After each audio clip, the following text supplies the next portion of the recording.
So let's see today's lovely bhendi bhaji.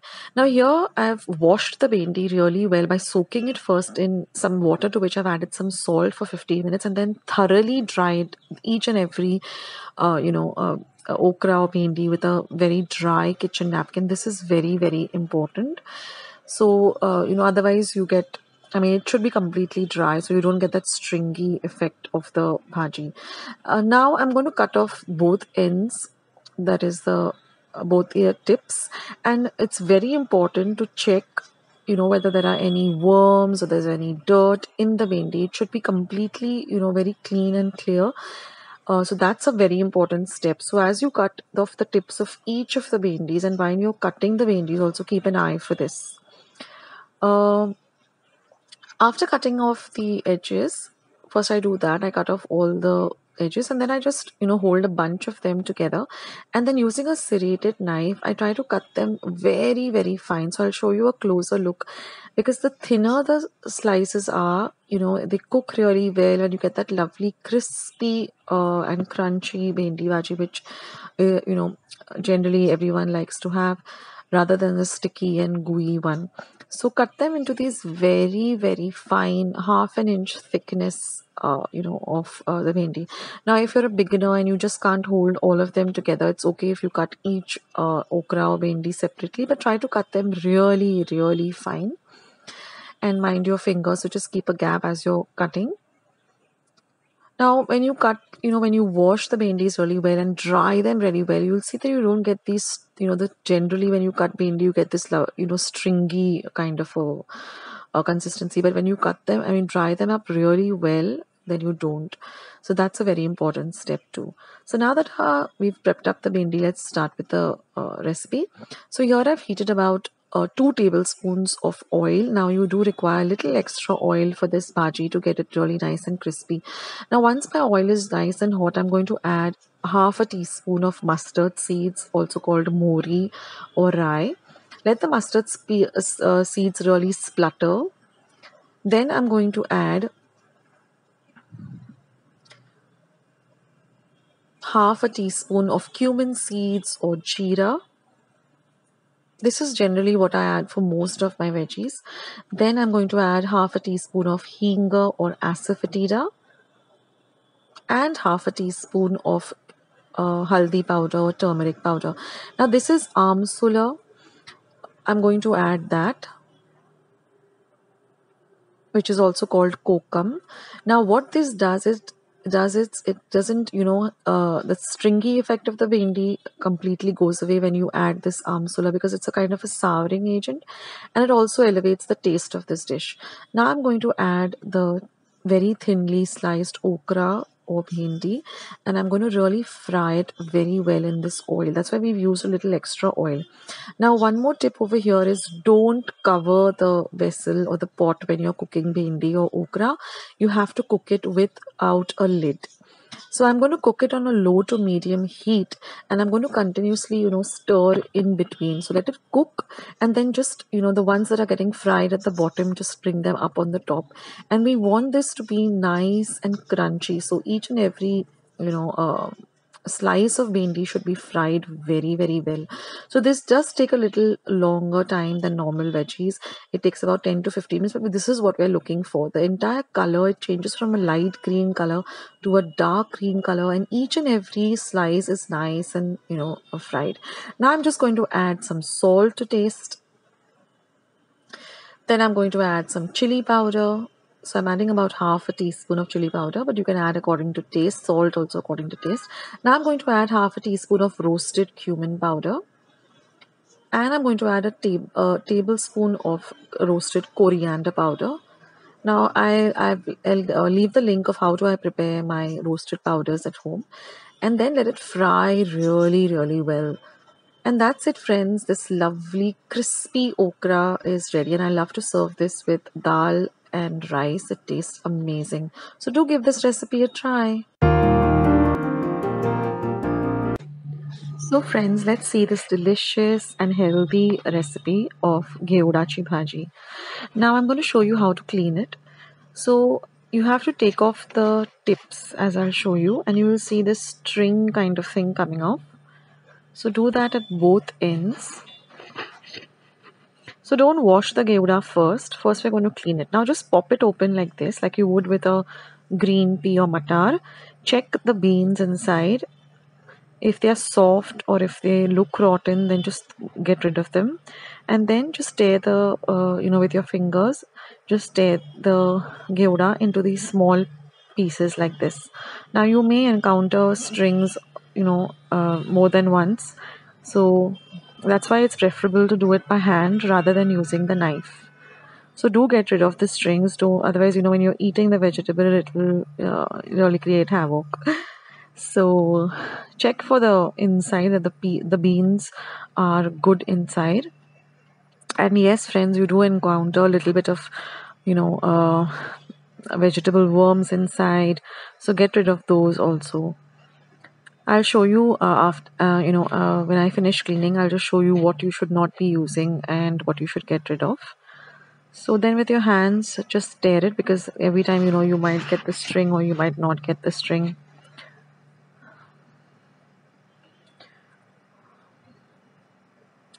So this is a real healthy vegetable and which you can include in your diet.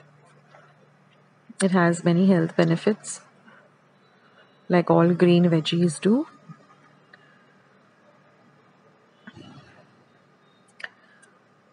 So, while I was cleaning, the ones over here luckily were all very good, but I just had about two or three which had a little bit of, rotten beans inside.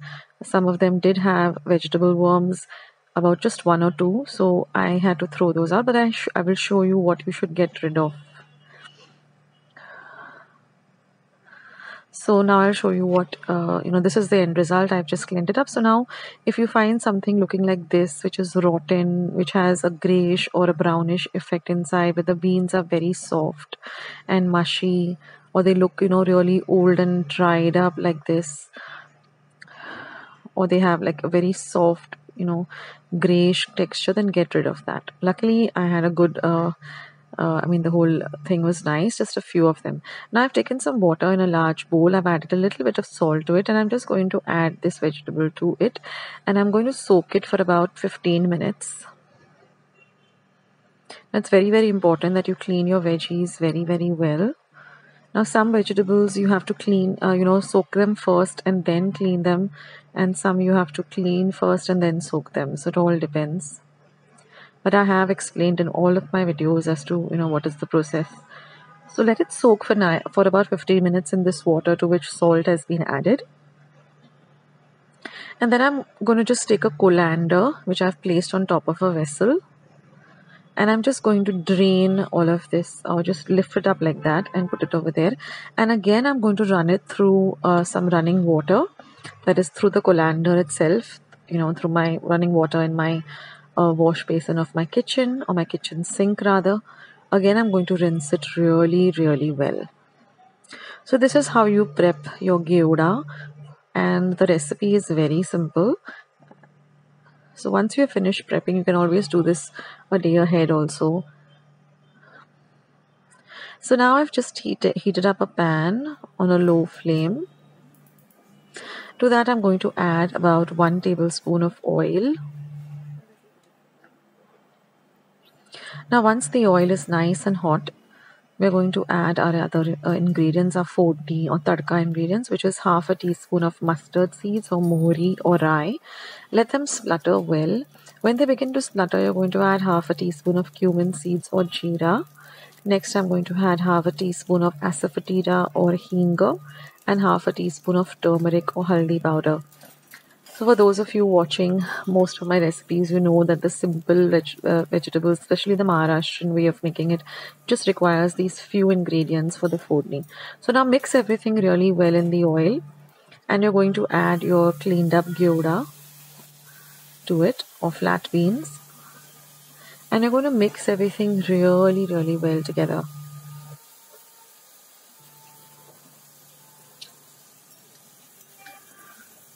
So mix everything well so that the vegetable nicely get coated with the foodni or the bagar. Now this vegetable can be had with some puris or chapatis or some dal, rice, I mean, anything. It's just a an accompaniment to any nice meal. And now what we're going to do is we're going to cover it with a lid, and we're going to put a little bit of water to the lid. Now, if you're using a leather, the glass lids with the handle that we generally have at home, you can just cover it with a lid. You don't need to add any water initially. Now, every 3 minutes, just stir it in between. Carefully lift the lid. Just stir it in between every 3 minutes and add a little bit of the water because the water has now become hot. So you can add a little bit of the water so it helps the vegetable to cook. So if you're using a cover with a lid, a glass cover with a handle, just add a little bit of warm water or just sprinkle a little bit of warm water on top so that helps the vegetable cook. So just do this for about 8 to 10 minutes till the goda is nice and cooked. It takes about 8 to 10 minutes on a low flame. Never cook on a high or flame, always cook on a low flame so the vegetable gets nicely cooked. Now you can see that the goda is nicely cooked. It becomes a darker green color when it's cooked. So now we're going to add all the lovely seasonings. So I'm going to start by adding salt to taste. Now always add a little salt initially, otherwise then you can always add the salt later after you've tasted it. Never add too much salt because very salty food is not good for health and nobody likes to eat extra salty food. Now I'm just going to add half a teaspoon of red chili powder. Then I'm going to add 1 teaspoon of goda masala or kala masala. I have my homemade goda masala recipe. I'll leave it in the link below. If I forget to do so, just type goda masala akshatas recipes in the YouTube search button and you will find it. That's the easiest way to find my recipes. Just type the recipe. Like you're looking for upma, just say upma akshatas recipes and mine will pop up. So now I'm going to add 1 tablespoon of ghee or jaggery. If you're not used to using ghee or jaggery, you can even add a pinch of sugar. A little sweetness, elevates the flavor of this dish. And we're just going to cook everything for another 2 minutes till everything really comes together nicely. Now you could add some grated coconut also for garnish, but I didn't want to add it. I just like to have it plain like this. And your goda bhaji is all ready, guys. So I hope you will try out this recipe and do leave your comments in the comment section. So friends, let's start with today's recipe. Now here I've taken about 1.5 cup of moong and I've just washed it thrice under running water and soaked it for about 6 to 7 hours or overnight. Now we'll go through the other ingredients. So this is the dal. I've drained out all the water. This is 1 light green chili cut finely, some coriander, some curry leaves, some cumin, some turmeric powder, some asafoetida or hing, and some mustard seeds, and a lime. All the ingredients with the exact measurements will be given in the description box below. So here I've just heated about 1.5 tablespoon of oil. To the oil, I'm going to add my mustard seeds and wait till they pop. Once they pop, I'm going to add my green chilies and fry the green chilies well. Then I'm going to add a little bit of hing or asafoetida. Then go in my curry leaves.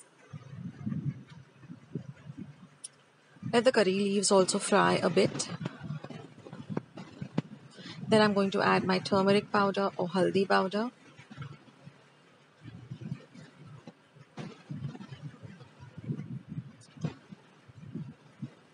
Then I'm going to add my jeera or my cumin seeds. And then I'm going to add this soaked moong dal. That's it, friends. That's all you require. Of course, a little bit of salt. And that's it. So now we're just going to give this all a nice mix so it gets well incorporated with the rest of the bagar or the fodni.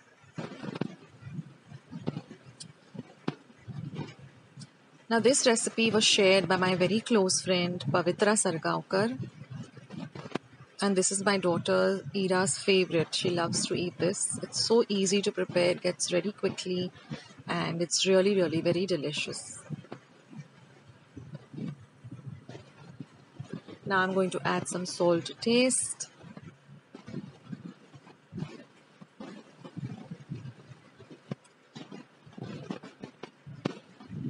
I'm going to add a pinch of sugar.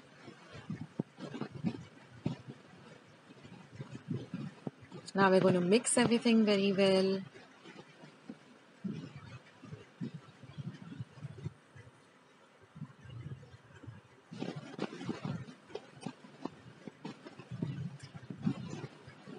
See that you fry everything nicely so that everything gets nicely mixed up together.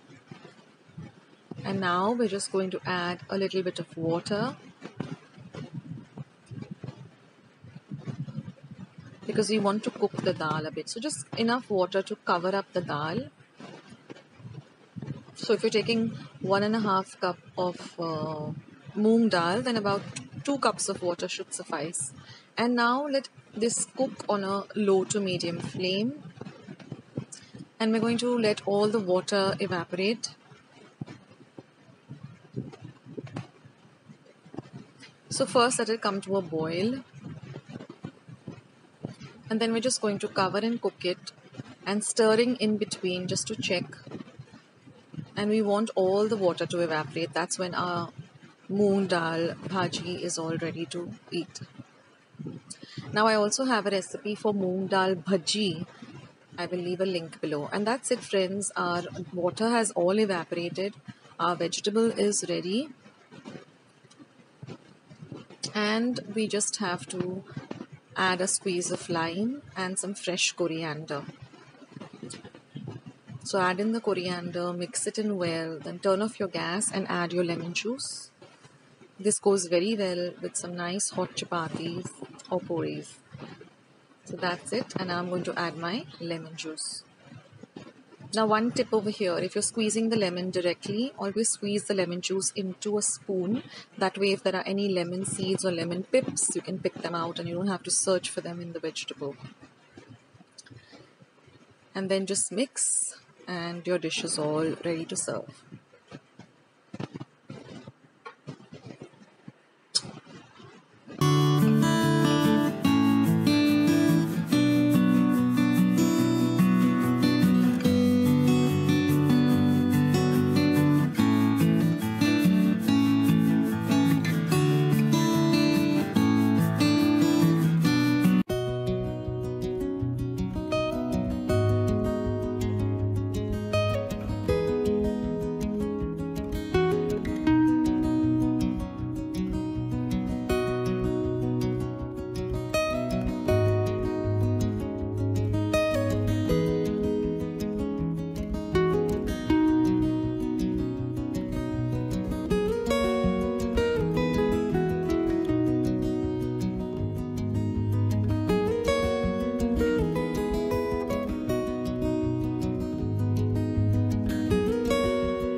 Karachi Bhaji recipe or cluster bean recipe. So here I've taken 200 grams of gavar, taken off the ends, and then with my hands itself I've just broken them up into half-inch pieces like this, and then I'm going to soak them in water for about 10 minutes and then give them a thorough rinse and keep them in a sieve or sift. Now I'm going to add 1 tablespoon of oil to a pan, and once the oil is nice and hot, we are going to add 1 teaspoon of mustard seeds or mohri or rye. So this is a half teaspoon that I'm using. So I'm using 2 of them. That makes 1 teaspoon. Next goes in half a teaspoon of cumin seeds or jeera, half a teaspoon of asafoetida or hing, and half a teaspoon of turmeric powder or haldi.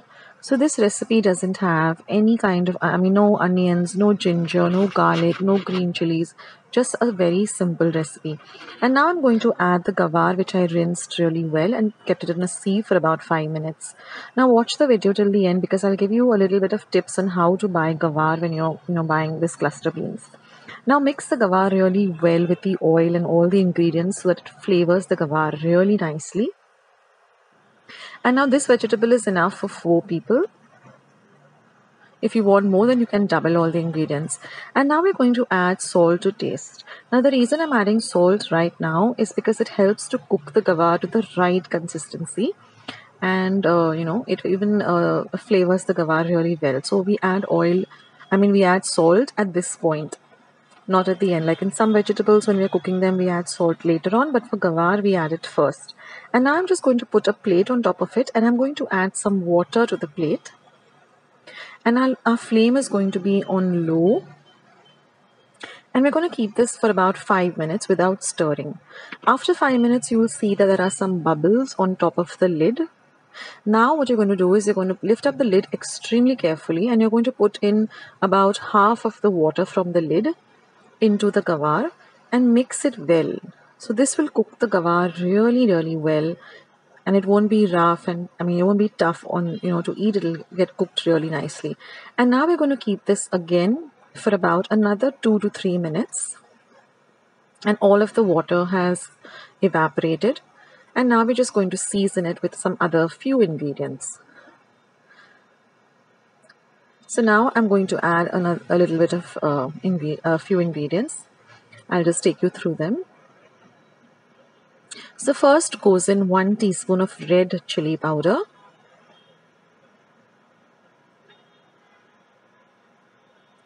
Next, I'm going to add about 2 teaspoons of goda masala or kala masala. Now, this is homemade goda masala or kala masala. So I'll leave a link to the recipe of how I make it. It's very simple. And now mix all of this really nicely together. Now you can see there's a little bit of liquid or water remaining. Most of it has evaporated. And now I'm going to add 1 teaspoon of jaggery or ghul, grated jaggery or ghul, and mix everything nicely together.